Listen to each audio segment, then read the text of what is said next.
वालेकुम अस्सलाम मदिया।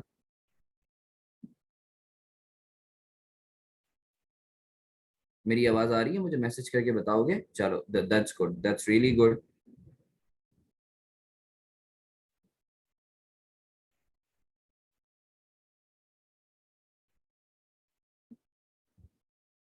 चलो सर, हम लोग स्टार्ट करते हैं क्विकली, हम लोग क्विकली स्टार्ट करते हैं।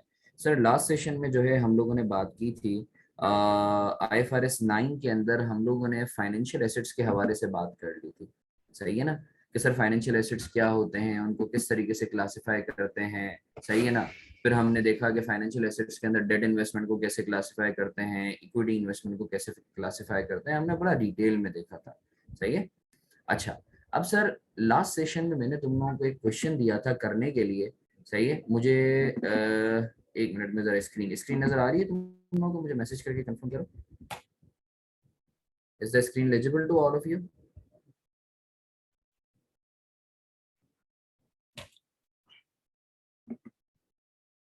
चलो, अच्छी बात है। अगर मैं तुमसे शेयर करूं, लास्ट सेशन में जो है वो मैंने तुम लोगों से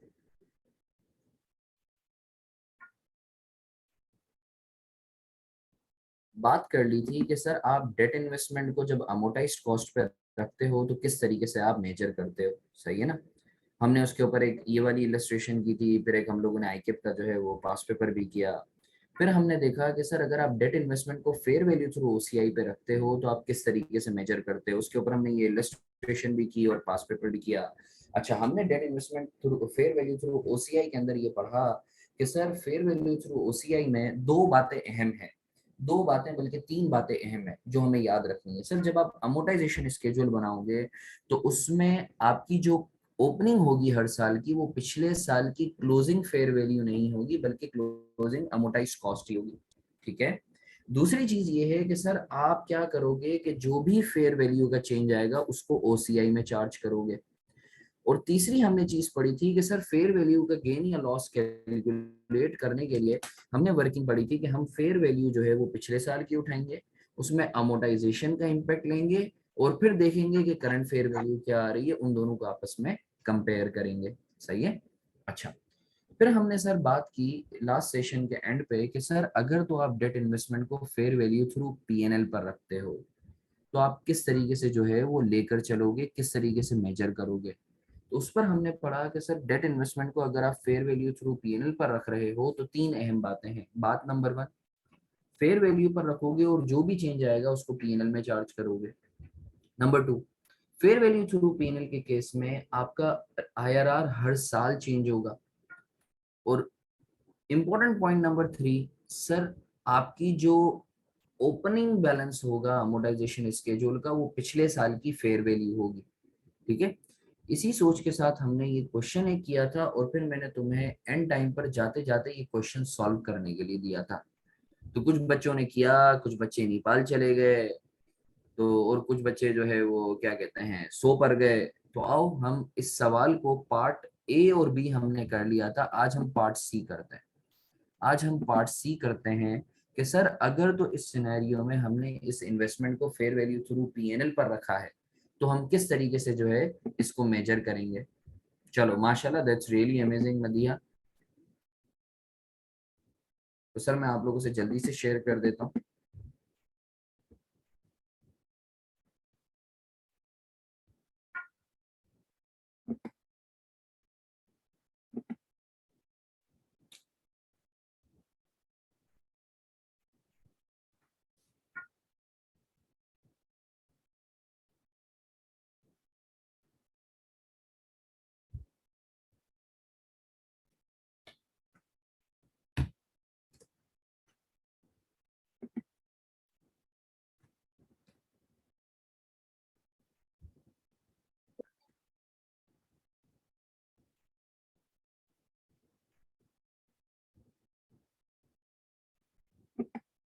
सर, बिस्मिल्लाहिर्रहमानिर्रहीम। मैं इस क्वेश्चन को जल्दी से रीड आउट किए देता हूँ। सही है? ये लास्ट सेशन में हम लोगों ने इसका पार्ट ए और पार्ट बी कर लिया था। आज हमें जो है पार्ट सी करना था, पार्ट सी करना था। मैं रीड कर देता हूँ। On 1 January 2004 an entity subscribed for 20,000 5% bond हमने 20,000 रुपए का 5% बॉन्ड जो है, 5% कैसा है, this is called coupon rate, हमें ये चीज पता है। जो बच्चे नए हैं वो लास्ट सेशन की मेरी रिकॉर्डिंग मैंने ग्रुप पे शेयर की हुई है, आज रीशेयर कर दूंगा, देख सकते हैं। Interest being payable eight the end of each year. Transaction cost paid by the company is ₹500। Sir transaction cost हमने कितनी पे की है, 500 पे की है। The bond was issued at a discount of 5% and will be redeemed at a premium of 5%। Sir जो bond issue किया है वो 5% के डिस्काउंट पर किया है, और रिडेम्पशन जो होगी वो 5% के प्रीमियम पर होगी। अब हमें क्या करना है, अच्छा ए और B already done, already done in last class, ये लास्ट क्लास में हम लोग कर चुके हैं। एडी मतलब ऑलरेडी डन, बी को भी हम लास्ट सेशन में कर चुके हैं। इस दफा हम सी कर रहे हैं, classify the same as fair value through PNL, fair value through PNL पर रख रहे हैं। Fair value and IRR at the end of each year is as follows. अच्छा हमें पता है फेयर वैल्यू थ्रू पीएनएल के केस में आईआरआर हर साल चेंज होता है, सही है। तो ईयर 0 पे फेयर वैल्यू दी हुई है 19,000, आईआरआर है 8.4902। ईयर 1 में फेयर वैल्यू दी हुई है 19,400, आईआरआर है 9.09809। ईयर 2 के एंड पे फेयर वैल्यू दी हुई है 20,400 और आईआरआर दिया हुआ है 7.8431। अच्छा बच्चों मुझे बताओ, टर्म जो है इस इंस्ट्रूमेंट की वो है 4 साल, मगर फेयर वैल्यू तुम्हें सिर्फ ईयर 2 तक की दी हुई है, ईयर 3 की क्यों नहीं दी है फेयर वैल्यू, कोई मुझे बताएगा। ईयर 3 की फेयर वैल्यू नहीं दी हुई है, कोई मुझे बताएगा। ईयर 3 की फेयर वैल्यू नहीं दी हुई है, कोई मुझे बताएगा। सर ईयर 3 की फेयर वैल्यू इस वजह से नहीं दी हुई क्योंकि ईयर 3 में तो रिडेम्पशन होनी है, ईयर 3 में तो रिडेम्पशन होनी है। तो भाई रिडेम्पशन जो है, जो उसकी एक्चुअल वैल्यू उसी पर ही होगा, सही है ना। तो ईयर 3 पर इस वजह से फेयर वैल्यू नहीं दी हुई क्योंकि सर जो अमाउंट आपको रिडीम होना है वही फेयर वैल्यू होगी। ऐसा तो नहीं है ना कि भाई 21,000 रुपए आपको मिलने हैं और उसकी फेयर वैल्यू जो है वो 22,000, नहीं, it's not, it won't be like that. ठीक है। अच्छा इधर मेरा एक और सवाल है, इधर मेरा एक और सवाल है, जो बच्चे लास्ट सेशन में थे वो इस चीज को कोरिलेट कर सकते हैं। मुझे बताओ बच्चों, जब तुम अमोटाइज्ड कॉस्ट में रखते थे तो तुम्हारा आईआरआर कितना था, जब अमोटाइज्ड कॉस्ट पे रखा था तो तुमने आईआरआर यूज किया था 7.5091%, जब अमोटाइज्ड कॉस्ट पे रखा था। इफेक्टिव रेट यूज किया था 7 पॉइंट। इसी तरीके से पार्ट बी में भी जब तुमने फेयर वैल्यू थ्रू ओसीआई पे रखा था तो आईआरआर तुमने यही यूज किया था 7.5। मेरे बच्चों मुझे बताओ कि अब जब तुम फेयर वैल्यू थ्रू पीएनएल पर रख रहे हो तो ईयर 0 पर जो आईआरआर है वो देखो 8.4902% हो गया। ईयर 0 का मतलब है डेट ऑफ परचेज। तो ये खुला तजाद नहीं है कि अमोटाइज कॉस्ट और फेयर वैल्यू थ्रू ओसीआई में आईआरआर जो है वो 7.509 यूज किया, मगर फेयर वैल्यू थ्रू पीएनएल में जब तुम स्टार्ट करोगे डे 1 पे जो आईआरआर यूज करोगे वो 8.49 करोगे। तो ऐसा क्यों बच्चा, इसकी वजह क्या है, हमने बाकायदा ये वजह पढ़ी हुई है, कोई मुझे बताएगा कि sir fair value through OCI और फेयर और अमोटाइज कॉस्ट में तुम आईआरआर जो डे 1 पे यूज कर रहे थे वो 7.5091 यूज कर रहे थे, मगर यहाँ जो आईआरआर यूज करे हो डे 1 पे वो 8.4902 यूज करे हो या दिया हुआ है, ऐसा क्यों, कोई मुझे बताएगा।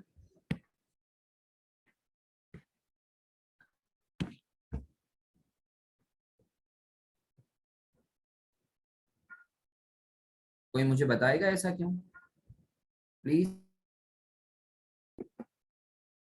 चलो मैं बता देता हूँ मेरे बच्चों, शॉर्ट टर्म मेमोरी लॉस वाले बच्चों, मैंने तुम लोगों को बताया था कि ट्रांजैक्शन कॉस्ट जो है, ट्रांजैक्शन कॉस्ट वो फेयर वैल्यू थ्रू पीएनएल में कॉस्ट का हिस्सा नहीं बनती, एक्सपेंस आउट होती है।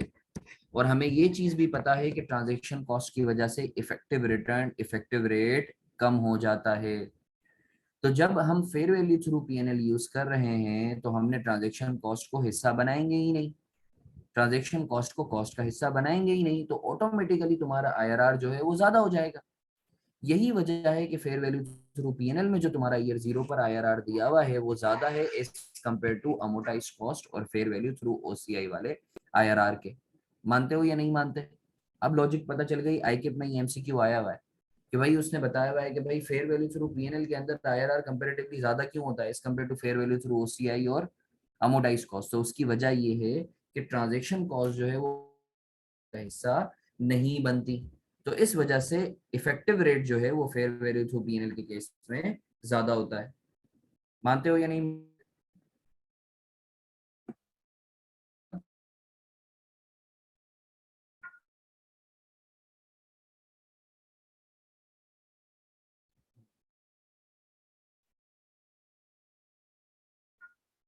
कोई सवाल? आगे बढ़े।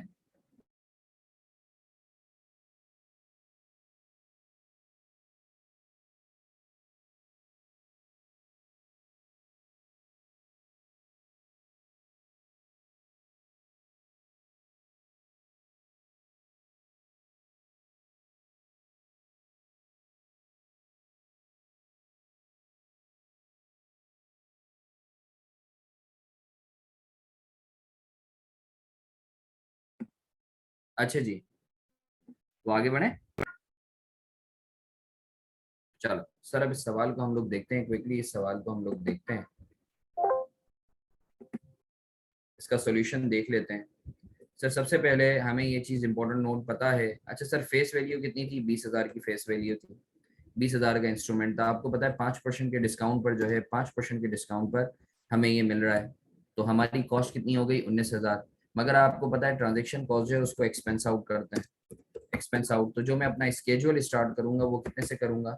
जो मैं अपना स्केड्यूल स्टार्ट करूंगा वो 19,000 से करूंगा।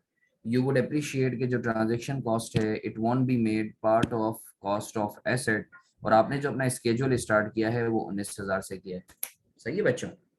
अब आपको पता है IRR, मैं एक काम करता हूँ तुम लोगों के लिए जो है ना, एक और कॉलम खोल देता हूँ ताकि तुम लोगों को पता चल जाए। मैं इधर IRR लिख देता हूँ। इफेक्टिव रेट हमें पता है ना, हर साल IRR चेंज होता है। बताओ ईयर 1 में कौन सा IRR यूज करोगे? ईयर 2 वाला, ईयर 0 वाला 8.4902%। 8.4902%, सही है।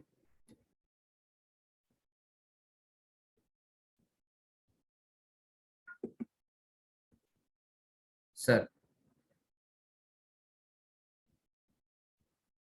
सर आपने क्या किया? आपने ओपनिंग के ऊपर इफेक्टिव रेट लगाया तो आपके पास आ गया इंटरेस्ट। सही है ना? तुम देख सकते हो कि IRR से मैंने मल्टीप्लाई किया तो मेरे पास इंटरेस्ट आ गया। रिसीट्स आपने कितनी की हैं? 1,000। सर ये 1,000 कैसे आया? फेस वैल्यू पर आपने कूपन रेट लगा दिया। सर 1,000 कैसे आया? फेस वैल्यू पर आपने कूपन रेट लगाया है। सही है। अच्छा सर, तो फिर क्लोजिंग आपके पास कितनी आ गई? क्लोजिंग कितनी आया है? क्लोजिंग आया है आपके पास 19,613। सही है बच्चों। आई होप आप लोगों को क्लियर है। अब सर मैं क्या करूंगा, जरा मैं इसकी एंट्रीज पास कर देता हूँ सबसे पहले। सर ईयर 0 पर फाइनेंशियल एसेट को 19,000 से डेबिट किया, ट्रांजेक्शन कॉस्ट को 500 से डेबिट किया, और कैश को क्रेडिट कर दिया 19,500 से। सही है। अच्छा सर, फिर आपने अमोटाइजेशन की एंट्री पास की है। IRR और जो कूपन रेट वाली एंट्री होती है ये अमोटाइजेशन की एंट्री पास होती है। सर आप कैश कितना मिल रहा है आपको? आपको कैश मिल रहा है 1,000 रुपया। मगर इनकम जो हो रही है वो आपको एज पर अमोटाइजेशन स्केड्यूल वो 1613 की हो रही है। तो उन दोनों के डिफरेंस से आपने क्या कर दिया? इन दोनों के डिफरेंस से आपने अपने फाइनेंशियल एसेट को बढ़ा दिया। यहाँ जो अमोटाइजेशन का इम्पैक्ट आपका आ रहा है वो पॉजिटिव इम्पैक्ट है। पॉजिटिव इम्पैक्ट कैसे है? कि सर आपका जो इफेक्टिव रिटर्न है वो ज्यादा है, मगर जो आपको अभी मिल रहा है वो कम मिल रहा है। तो इन दोनों का जो डिफरेंस होगा, इन दोनों का जो डिफरेंस होगा, सही है ना, इन दोनों का जो इफेक्टिव रेट की बेसिस पर आपकी इनकम और रिसीड की बेसिस पे आपकी इनकम, इन इन दोनों का जो डिफरेंस होगा वो आपका क्या कहलाएगा? अमोटाइजेशन। यहाँ जो अमोटाइजेशन है उसका पॉजिटिव इम्पैक्ट है और उसकी वजह से आपके एसेट की वैल्यू बढ़ गई। मानते हो? IRR ग्रेटर, बिल्कुल सही बोला आपने। अच्छा सर, ईयर 1 तक तो ये जो हम लोगों ने क्लोजिंग तक निकाला ये तो आसान सी चीज थी। अब हम क्या करेंगे? अब हम मार्केट में गए। मार्केट में गए तो पता चला कि यार मार्केट में जो फेयर वैल्यू चल रही है ईयर 1 के एंड पर वो 19,400 चल रही है। आप खड़े हुए हो 19,613 पर, आपको पहुंचना है 19,400 पे। तो आप इन दोनों के डिफरेंस से क्या बुक करोगे? इन दोनों के डिफरेंस से आप लॉस बुक करोगे। सही है। इन दोनों के डिफरेंस से आपने लॉस बुक कर लिया। आप खड़े हुए थे इतने पर, आपको फेयर वैल्यू है तो 213 का आपका क्या है? 213 का आपका लॉस है। मानते हो या नहीं मानते बच्चों? मानते हो या नहीं मानते? कोई दिमागी कीड़े, कोई दिमागी फतूर, मुझसे बात करो। अगर कोई सवाल है तो मुझसे बात कर लो। तो सर अच्छा, एंट्री क्या पास होगी? Sir PNL debit, financial asset credit. Year 1 के एंड पर आपने फेयर वैल्यू गेन या लॉस की एंट्री लगा दी, PNL debit, financial asset credit. मानते हो या नहीं मानते? आगे बढ़े। आगे बढ़े। अच्छा सर, अब अगर आप एक बात नोट करो, आपका जो इस साल की क्लोजिंग है, जो इस साल की क्लोजिंग है, जो फेयर वैल्यू है वही अगले साल की ओपनिंग बन गई, अनलाइक फेयर वैल्यू थ्रू उसलिए। अब सर जैसे ही आपने फेयर वैल्यू को जो है वो लिया तो आपका आईआरआर चेंज हो जाएगा, जो कि सवाल में दिया हुआ भी है।